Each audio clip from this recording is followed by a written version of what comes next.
The flood waters are rising, and there are signs of more rain to come. Iran's government has ordered the evacuation of 6 cities in southern Khuzestan province.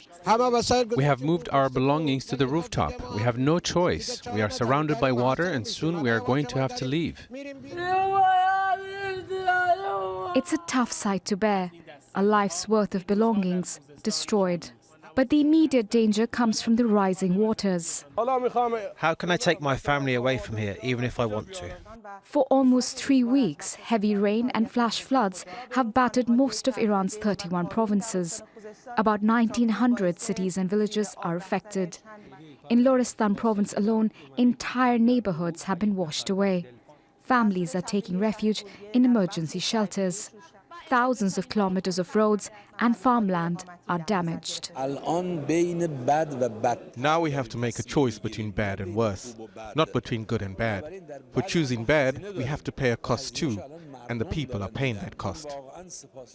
Aid workers are struggling to reach at least 350 villages that are completely cut off. Iran's Red Crescent Society, the lead agency in the rescue efforts, is confronting yet another challenge in reaching those in need: U.S. sanctions. U.S. President Donald Trump renewed old sanctions and imposed new ones against Iran last year, accusing Tehran of not complying with the 2015 Iran nuclear deal. His government has withdrawn from that agreement. Sanctions impede the transferring of the money to the Iranian Red Crescent Society's account.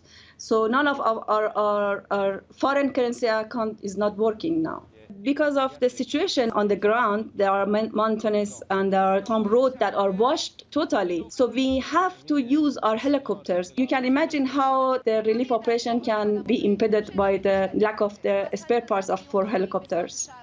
U.S. Secretary of State Mike Pompeo has dismissed the allegations and blames the Iranian government for the damage caused by the floods.